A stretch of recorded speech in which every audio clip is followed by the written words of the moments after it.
What?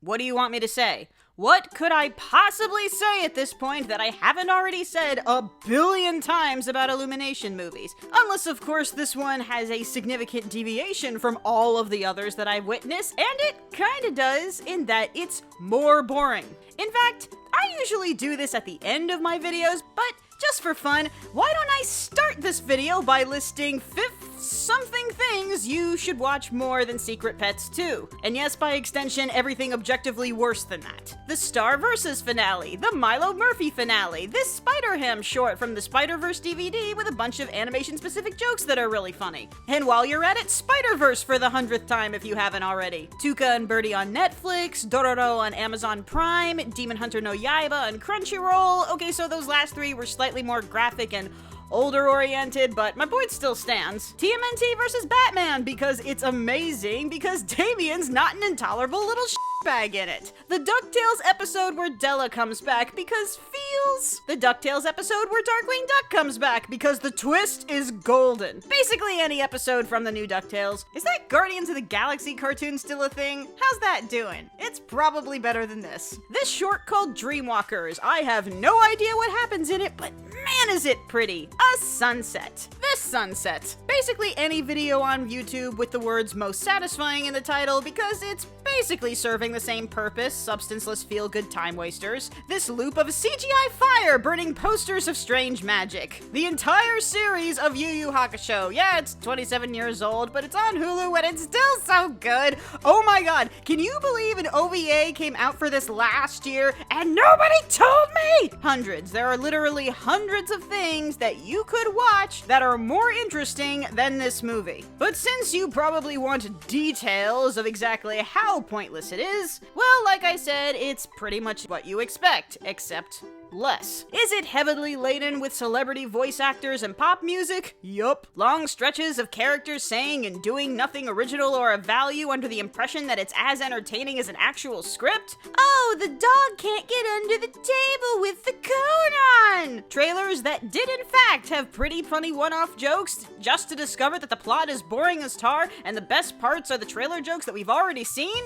Wow, that was so unprecedented. Underwhelming story-wise, Max's owner gets married and has a child. And if you're genuinely surprised, imagine my shock that a major plot point in an Illumination movie was kept almost completely out of trailers, kind of. But then, given how much interaction Max and the child actually have, it's less impressive.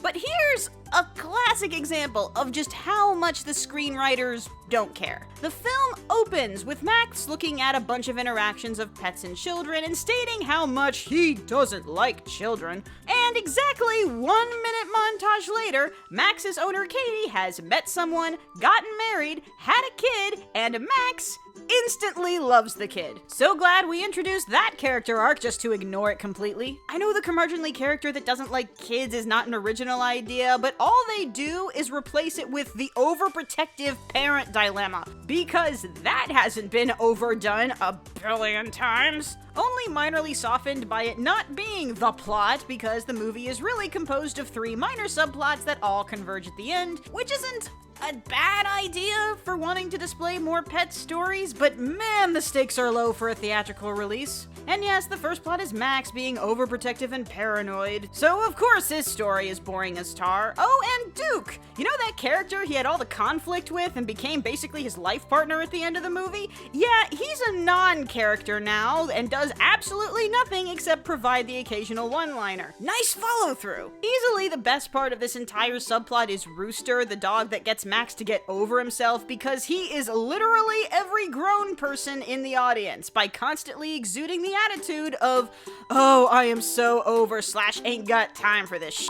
And just to make it even more evident, I saw these scenes of a meh protagonist being led around by the nose by a much cooler mentor character and thought, man, you know what? I could be watching Cars right now. The second subplot is Gidget still fantasizing about Max because the writers could not be bothered to evolve any of the relationships past the last movie, who loses a toy of his and then has to pretend to be a cat to get it back. And yes, all of the really funny, interesting parts of this plot are in Gidget's trailer, and everything else is just white noise. Except that the cat lady herself is actually a little bit of a boss, and I kind of appreciated that. And finally, wannabe superhero Snowball and Tiffany Haddish try to save an abused baby tiger from a circus, which serves as the movie's climax, featuring a train chase / heist, and it's perfectly functional as a signifier that the movie is ending. It is the part of the movie that does have some actual stakes and danger and possibly even excitement, but again, only if I gave a crap about the characters in this movie. Snowball's running gimmick is that he wants to be a hero, but he's actually a huge coward, but puffs up how brave he is while Tiffany Haddish does all the cool stuff.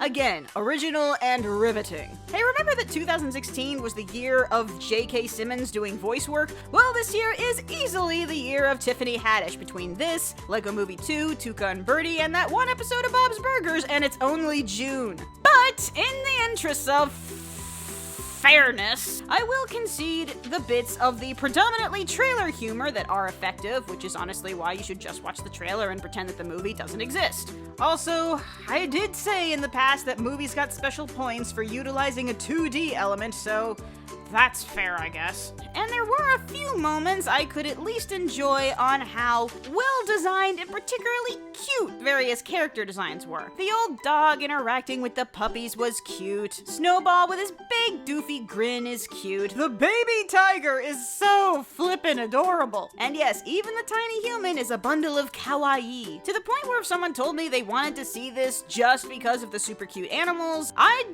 still say that that's a waste of $10 for something that you could easily wait for, and again, considering how YouTube and streaming seem to have better options than most things in theaters. But I'd almost get it, even though all these moments together would still only justify sitting through maybe a fourth of it. But that's it. It's cute. In places. The internet is full of cute things. I don't care about these characters. I don't care about what they're doing. And really, it doesn't seem like the writers do either. And it's not as though I can't get on board with cute for cute's sake with super low stakes. Oh my god, roommate is a cat. My Roommate is a Cat is the Secret Life of Pet concept, but with this ultra introvert and cat always trying to interpret what each other wants. Not a lot happens, but it is so flippin' adorable and so heartfelt, and you feel the connection between the characters, and seriously, do not watch this. Watch Roommate is a Cat. While it has the usual animation and occasional physical comedy chops, this feels like the most half-hearted thing Illumination has ever done, and even though I say that about all of their scripts, I do have to grant that pretty much all of their other movies have had more satisfying emotional resolutions. But thankfully, this does seem to be reflected in their opening box office, which is half of the first one. Oh my god, is the public finally getting wise to their one-dimensional gimmicks? Yes, it's harmless family fare. Yes, plenty of movies are objectively worse, depending on how you feel about movies being dull versus hilariously bad. Doesn't change the fact that this is still boring. Mind my earlier recommendation list, and can we please have Toy Story 4 get here already? I'm gonna kill the dog next door, ain't gonna bark anymore, 'cause this is Judgment Day and the little runt has got to pay. No more turds on my lawn.